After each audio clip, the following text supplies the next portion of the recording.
I'll just say first, you can either keep this or not keep it, but I love knowing how alcoholic I am that I totally missed the first part of that being read because I'm just thinking about, I wonder how everything I've said so far sounds and like, does it sound Oh, good? yeah. And am I the best guest they've ever had on the podcast? I really hope so. And just the craziest, I adore you. hilarious. I've heard it through the grapevine. Welcome. It's the AA Grapevine half-hour variety hour featuring the collected voices of Alcoholics Anonymous. I'm Sam, an alcoholic in distress. Oh, wait. I'm Sam, an alcoholic in Palm Springs, California. And I am Olis, an alcoholic in beautiful Oakland, California. And perhaps in distress. And always in distress, but at least now not in transition. How about that part? Yes. Sam, I read the daily quote in the app the other day. You can read them in the Grapevine app every day on your phone or sign up to receive daily quotes in your inbox at aagrapevine.org. This one is from the book Emotional Sobriety, The Next Frontier. It reads, because each of us at any moment is the sum total of every choice he or she has ever made. It's not sheer fantasy to expect each day to be the very best day we have ever lived. Oh. Kind of heavy, isn't it? It's like spirituality and quantum entanglement. It's all kind of stuff. Oh, yes. Let's get nerdy and spiritual. I create the reality, and I can have it be suffering from the bondage of self, or I can have it be joy and freedom and happiness. I really love this one. I like the sum total of every choice he or she has ever made. I was at a meeting just a couple of days ago, and someone was sharing about they had some time and then went out for many years and then came back and wondered what their life would be like if they had stayed in all along. Right after that said, but then I wouldn't be here right now. That's right. Every decision we make, whether we like the consequences or effect of it or not, has led us to being where we are right now.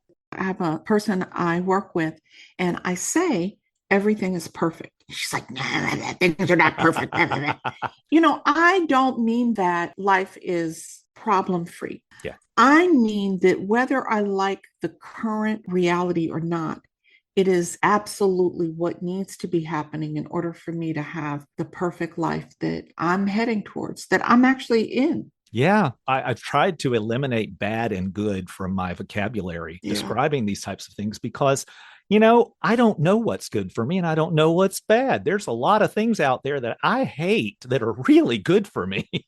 Yeah, like being in Alcoholics Anonymous. I was like, oh my God, not the drunks. I got to go be with them. And it turns out it's the best thing that ever happened to me. Yeah. Who's our guest today? I'm really excited. Oh, yeah, we're going to have some fun. Today's guest is Emily from Folsom, California. But first, the news. The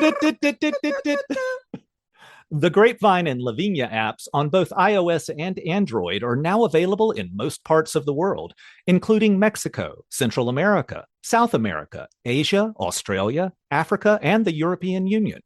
Your subscriptions to Grapevine and Lavinia through the apps help keep the Grapevine podcast growing and reaching more AA members around the globe. And a shout out to all of our new listeners. A big, big thanks, especially to everyone who is subscribing. All right, you ready to have some fun? The energy and the love that people have for Alcoholics Anonymous. I've never experienced anything like this. I didn't know that Alcoholics Anonymous was that big. I just felt like I was seeing behind the curtain. We are proud to be part of this journey with you. And can't you tell? I'm having some fun here. Our primary purpose, the official podcast of the General Service Office of Alcoholics Anonymous in the U.S. and Canada, is back for Season 2. This podcast explores how the General Service Office supports the AA groups and members carry the AA message to those who need it most, which is our primary purpose. We'll be hearing about the impact of that message. It's been such a blessing. Probably wouldn't be here today. I got 34 pieces of mail from Alcoholics Anonymous that I'd never met. You're saving lives, and that's incredible work. From the members who carry it. I wanted to let other neurodivergents know that This fellowship is open to us. There's been Asians in Alcoholics Anonymous for a very long time. Stories from people in the trans community. We in the deaf community, we rely so much on the visual. My tribal community, which gave me life. And then the AA fellowship, which saved my life. And that's just the beginning. Do things for others expecting nothing in return, just for the act of love of giving and caring for Alcoholics Anonymous. I think it's great to be a voice for a group of people that you share your life with. I'm so forever grateful for our General Service Office. The spiritual life is not a theory. We have to live it. AA's there, and we'll find a way to help you do it. And much, much more. So if you haven't already, be sure to subscribe to Our Primary Purpose, the official podcast of the General Service Office of Alcoholics Anonymous, everywhere podcasts can be found, so you can catch our weekly episodes when they begin streaming on March 17th.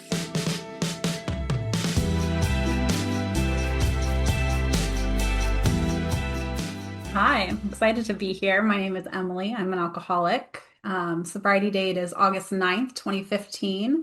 I have a home group. That's the Folsom Big Book group. We meet on Monday nights. We just changed our time. So I was going to say 8 p.m. every Monday, doors open at 7, but we had a big group conscience, several over the past couple of years, and now we meet at 7 p.m. Doors open at 6.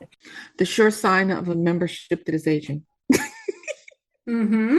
Yeah, that was part of the conversation for sure. And it was interesting because it was, so the personalities and, people want to get home early and this or that. And also just this general feeling of post-COVID, do people go to 8 o'clock meetings? There's been a real shift. And, I said the aging thing tongue in cheek, but there's also people that need to get home and put their kids to bed. Yeah. Oh, that's true too. And work and all that stuff. Yeah.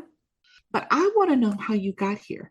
Did you have a drinking problem? I did. I didn't know that I did, but I did. Yeah, I always think about like the difference between August 8th to August 9th, 2015, and nothing was different, but everything was different, Every time that I drank more than I intended to. I'm a puker, so I'm usually puking like on, not someone, but on something, in your garage. I'm never cleaning it up. I'm going home. I'm getting super hungover. Like I'm just having these terrible consequences.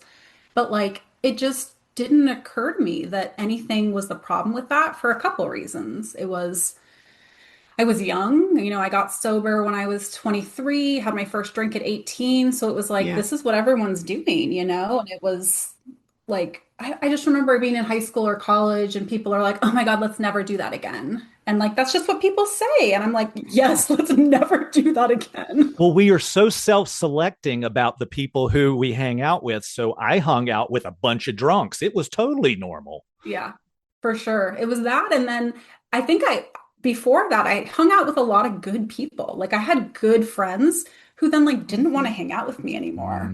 All over my 4th step, but we'll get to that later. Oh, are we going to get a 5th step with you? Yes. That's why I'm here, right? Share that. Totally. Just so, yeah, it was because I was young and I didn't really see like how this was a problem. And then it was also, I had other problems and I was doing a lot of drugs and it was just like, certainly alcohol can't be the problem. Like I have other things that are more in my face. And yeah, I'm so grateful that I found AA, and I have an older sister who got sober before I started drinking. And though I didn't love anything about what she was doing, like that was my first experience with AA, probably going to a meeting with her or something like that. And I thought you guys were crazy. We are in some ways. True. Yeah. Like very specifically what happened was I remember putting together 14 days. I have no clue, no idea how that I was able to happen. Like for the past several years, I hadn't drawn a sober breath for anything more than 12 out, 14, like certainly not a day, but somehow, and that's how I know it's like, it wasn't me, no more strength in me. But why? Why did you do the 14 days? Something bad must have happened. No, I mean, well, yes and no, because it's like there was no additional car crash. I'd done that before. No one else wrote me off. I did that before. Friends knowing, family knowing, consequence, like couldn't finish. Like it wasn't another consequence. Like nothing was different, but everything was different from August 8th to August 9th. And I don't even think I like wanted to like anymore. Cause I'd had times where like I really wanted to stop and just like, let me try this. And I couldn't do it. And it was like separation from alcohol is the only way that I can describe it. My last drink was 42 days after what I thought was going to be my last drink. Right. What showed up was two things: a realization of, oh, I really can't do this. Mm-hmm. And second, I just kind of got tired of me. Yeah, all of that in retrospect. I also just think it was so messed up that I'm like, I couldn't tell you what thoughts I was having. I'm sure they weren't good, but like getting to clear my mind a little bit and like get infused with Alcoholics Anonymous and like very quickly get a sponsor in the steps and all that goodness that we do. I can look back at it now and like that it was surrender. And it was a higher power like separating me from alcohol, and there's no other human explanation for like how I got here, you know? And I remember thinking too, like, willingness is like you really want it. And like that's not how I got here. It was just like this quiet desperation, you know? There's a big difference between willingness and eagerness. Right. Certainly I was not eager. You know, and some of us get here and we realize that we have a drinking problem in the room. Yes. Some of us get here and know we have a drinking problem and we come to deal with it. But some of us get invited by the court and we think people are making too big deal of it, or we think we're too young, or we think, you know, it wasn't really that. Now that I've sort of put a few days between me and the catastrophe, maybe it wasn't that bad. And we have to be around and listen to other people talk about how they came to understand they belong here before we can see we belong here. It was probably, and I used to feel almost embarrassed when I said this, but probably a good 5 years into sobriety until I truly was like, I am an alcoholic. Like before then, I went to a lot of groups that like, you're an alcoholic, you're an addict, like who cares, just welcome in, whatever, you know? And so I hid behind that for a long time and was like, I don't really need to look at that, you know? And I reached a point where it really started to matter. And do I have this thing that I am then sponsoring others and helping people and, you know, this or that? And I got to, I changed sponsors in that time and like really got to look at, what is alcoholism? Do I have this 3-part disease? I remember someone told me like, write down every time you drank, what happened. And so I like, again, 5 years sober, really coming into that. So what do you mean by 3-part disease? I have, as our literature describes, like a physical allergy to alcohol. And that's kind of, like I talked about in the beginning, like when I drink, I end up puking. Doesn't have to be puking for you, but like I drink more than I intend to. So I have these consequences. I'm puking because I have a physical allergy once I put alcohol in my body. If it was just that, I just wouldn't drink. But I have this mental obsession as well that manifests itself in I obsess over alcohol. I am always going to drink again. I remember early on, like, it was the difference between like I could stop for a couple days, a weekend, maybe in the beginning, a couple months, even a year, but like I can't stay stopped. And then I have a spiritual malady and I don't know how to life, if that can be Yeah, Olis uses that as a verb a lot of times. It's like arbitrary. Life is life. And the part in the book that talks about these bedevilments, these things that trouble us a lot and full of fear and prey to misery and depression, all of that, like that's one of the ways I understand the spiritual malady I have of just, I need alcohol. I need 100%. A solution. I need something to fix what's wrong with me. And I can find it in alcohol and I can also find it here in recovery. Emily, like you, I got here, I was 26, which is young.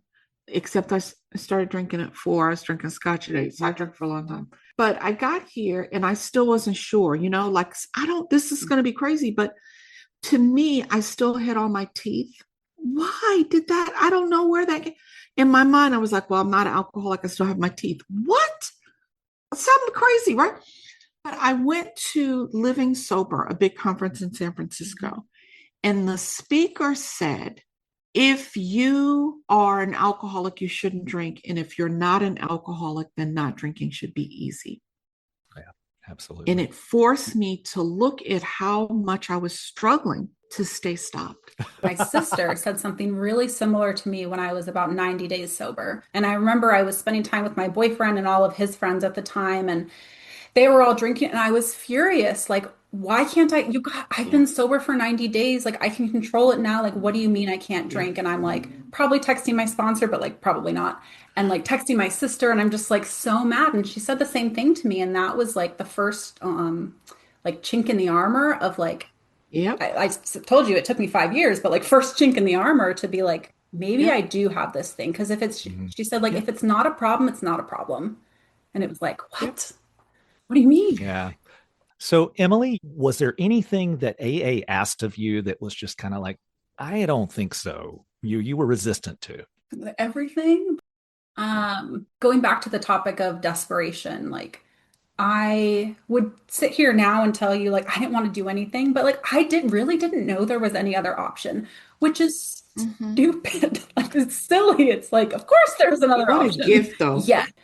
One of the things that comes up for me that I didn't want anything to do with, and I can 100% see that it was out of fear, was the unity part. And so we talk about our, triangle, and is your triangle balanced, and our three legacies, and unity, service, and recovery. And recovery was doing great. I was, probably 9 months sober or so. And it was like I was, taking the steps, probably done with the steps, starting the sponsor.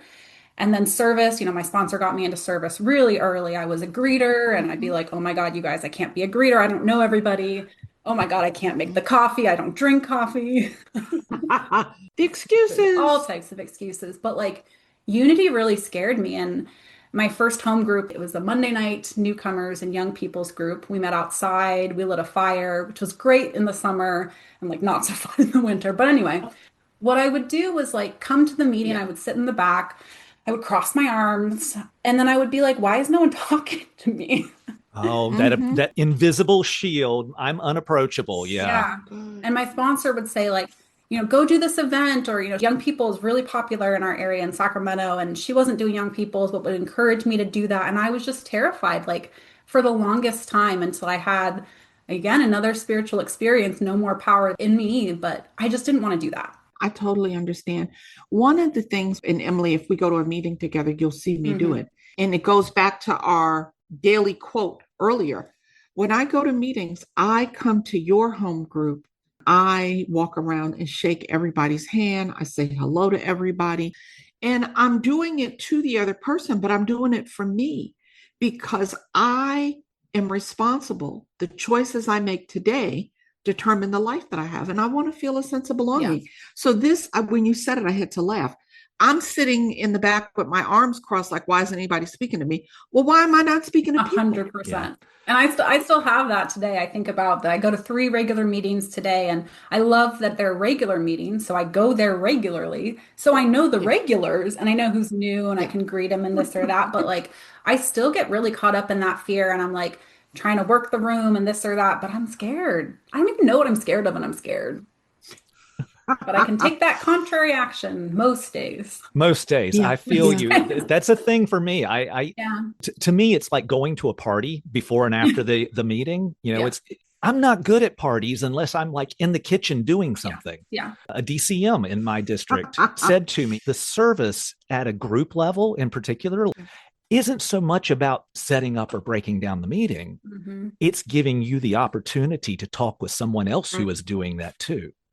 Is there a story that you can share with us about how you found the podcast and what made you become Podcast Monday Emily?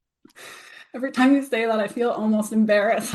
We love you, Emily. Total love. I mean, it must have been through, I'm really active in general service. I serve the area now, and I don't know, maybe our delegate or somebody was talking about it. I can't really remember. And I think it comes out like Sunday really early on the East Coast or something like that. But for me, it's Monday. And so I call my sponsor out on Monday, and then I call her and I say, happy podcast day. And I don't know, I think getting really involved in young people's service and conferences and this or that, and another thing to be excited about by virtue of that, a little bit the podcast. This was that time where there was just something not in me, but that I was able to make myself available and try something new. Was Sacramento was hosting Wacky Paw, the Western Area Conference of Young People in AA in Sacramento. And there was a position available for a communications chair. And I looked at the description And it said a working knowledge of the steps, traditions, and concepts. And I said, I can't do that. I don't, only young people's would be like, you need to know the concepts to be here. Which, yes, that's you should, for sure. They're in the super secret service manual, folks. Yes. And I remember telling the group, like, hey, I could be available for this, but I don't know the concepts. And like you guys always do when I say, well, I can't greet, I can't make coffee. You guys laughed at me, kind of like you're doing now, and said, yes, you can, and that launched me into, well, now I got to know the concepts, and I'm reaching out to people. And that took me down an amazing path. So is there a concept that's a favorite of yours? Concept 3, as it relates to the right of decision. Concept 3, the plain language explanation. To make sure that our leaders are effective, this concept tells us that they have a right of decision. This means each has the power to decide how they will handle particular problems or situations, who to consult, and when to report. And I'll tell you, the first time I heard about it, like I think is the most salient example, was at a business meeting at that home group, Mini Paw. And this like old timer, I think he had like 10 years, but to me that was like, oh my God, And the birthday person was like, hey, new business, should I bring chocolate cake or vanilla cake or something like that? And he just raises his hand and he's like, concept 3. And everyone's like, oh. Yeah. And then we're like, wait, what does that mean? And got to talk to him after and he broke down this concept of as trusted servants, like this birthday person was, you read your job description, our duties and our responsibilities and authority equally match. And if it doesn't say, like my home group does today, you got to bring white cake and white frosting, you can bring whatever kind of cake you want. Like that's your duty and your responsibility, and you got right a decision in that. And if you don't know, and you can ask the group. We elected you to be this trusted servant. We trust you. Trusted. Yeah, which is so awesome. Well, we've got to wrap up this part. Folks, you can sign up to receive daily quotes at aagrapevine.org, and they'll be delivered to your email inbox, or read them every day in the Grapevine app. This one is also from Emotional Sobriety, called Growth. I'm becoming so secure in AA, I've even discarded the cute, funny, phony me my civilian friends used to know. I don't have to dance with the rose in my teeth. I can just dance, and I don't have to be the only girl at the picnic who can swing Tarzan style from a rope into the river. I can swim calmly, like the 40-year-old mother of 4 I am.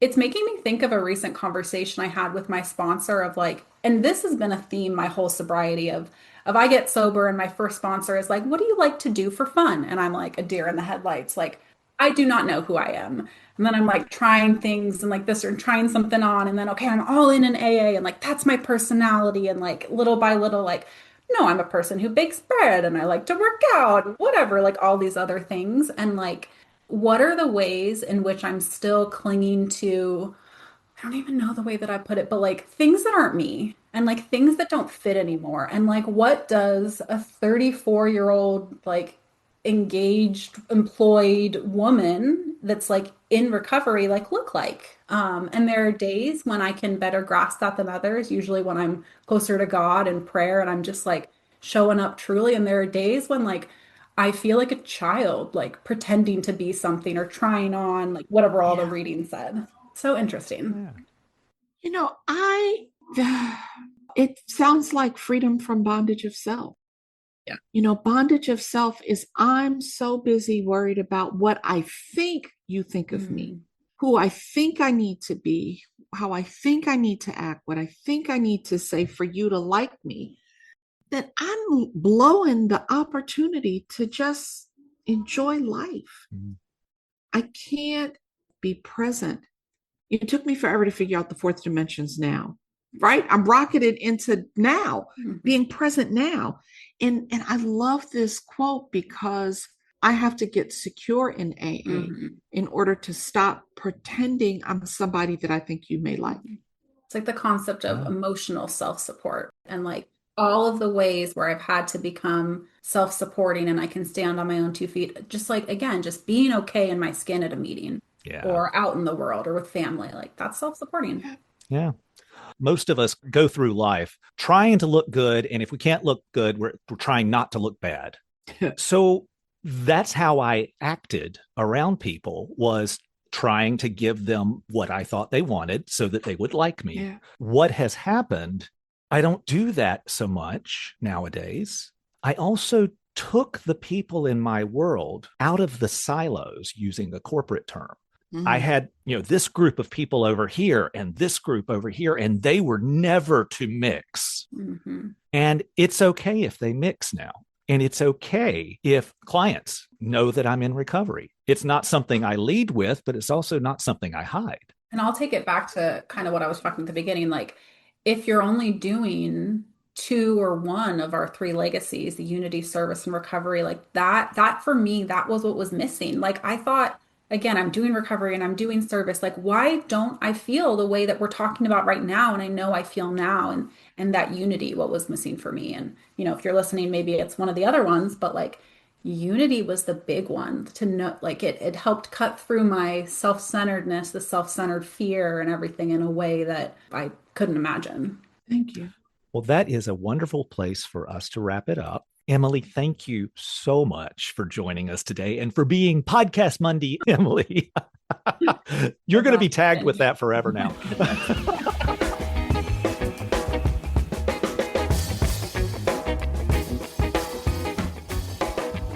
Okay, I'm here with Carissa J.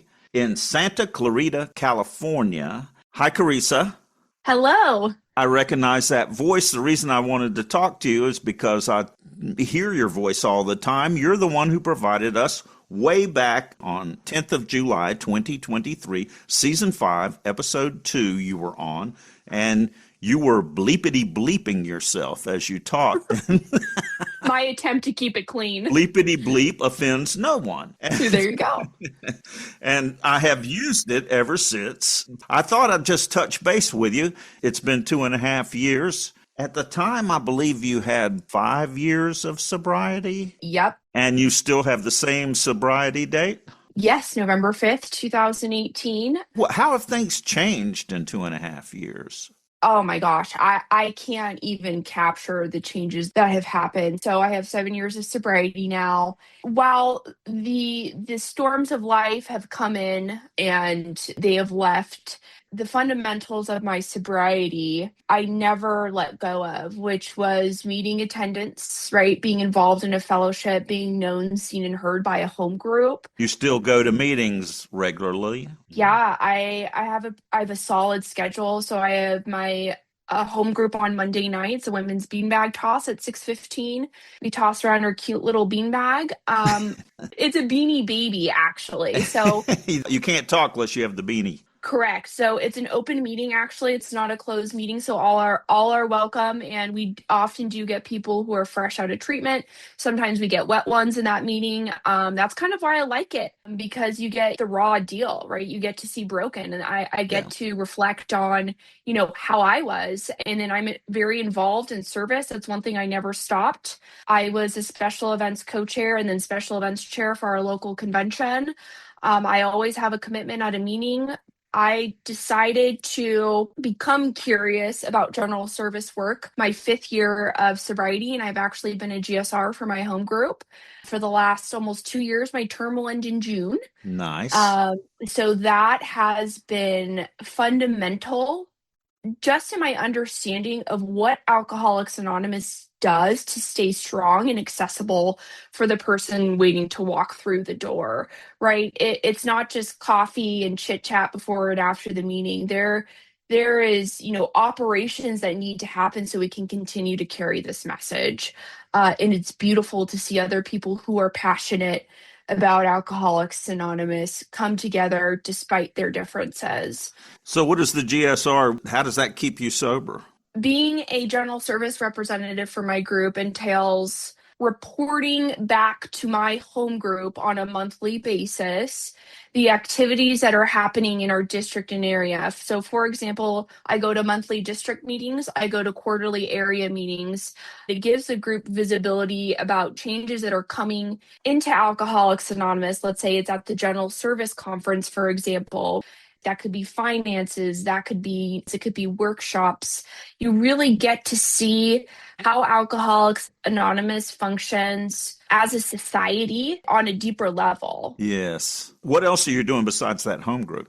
I live the steps. I practice the steps on a daily basis. Every day it's step 1, 2, and 3, 10, 11, and 12. I sponsor women, and I have a sponsor, which is really important. We sit down, we read the book. It never gets old. Right now, we're in 2 employers, and I get to be reminded of what a disastrous employee I was. I was not employable. I was walking off jobs. I was fired. I could not sit still without a drink in my body.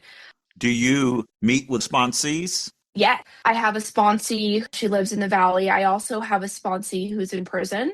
I got connected through our area because I was at an area assembly as part of my GSR commitment. I got exposure to that and I signed up for that opportunity. So now her and I correspond. So I have one on the outside and I have one on the inside. So what's one thing that's happened to you that you share every time you speak? I think being in a healthy relationship for the first time in my life. I met a wonderful man in Alcoholics Anonymous. I was actually being of service at one of our special events for a local convention. And this gentleman walked up to me. I had no idea who he was. I was very suspicious. I was like, he must be homeless. He probably doesn't have a job. He probably doesn't have a car. And it'll be 4 years in April. We've been together and we did an honorable thing by making sure, our sobriety came first when we started dating. I think that was new. We did not skip meetings. I just finished finalizing my engagement ring, and he's a wonderful man. And I get to be a healthy partner because of Alcoholics Anonymous. That is a huge thing for me. All of my relationships were, deviant, hostage situations where you were just a transaction for me to get the relief that I needed. Carissa, congratulations. It's so good to talk to you. Let's hear you one time go bleepity bleep. Bleepity bleep. That's it. Nobody will know if that's the recording or the real thing. Carissa, thanks so much. Thank you so much for having me. I'm Emily. I'm an alcoholic from Folsom, California, and I subscribe to the Grapevine because I want to support all of the services that Alcoholics Anonymous has and offers in any way that I can. While we provide the podcast at no charge, we do have expenses, and we strive to be self-supporting. Thank you for supporting this podcast. It's only $2.99 a month. What a bargain. $3 a month? Come on.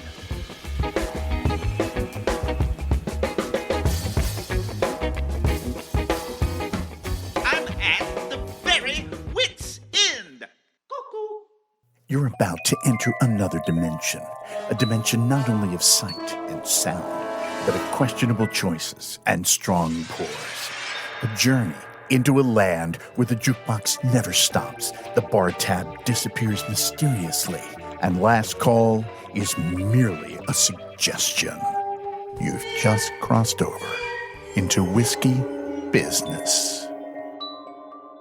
A termite walks into whiskey business and says, "Where's the bartender?"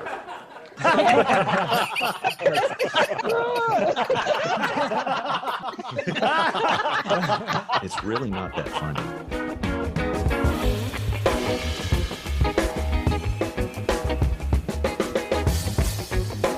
Thanks for joining us. The AA Grapevine Half Hour Variety Hour is posted every Monday and is produced by AA Grapevine, Inc.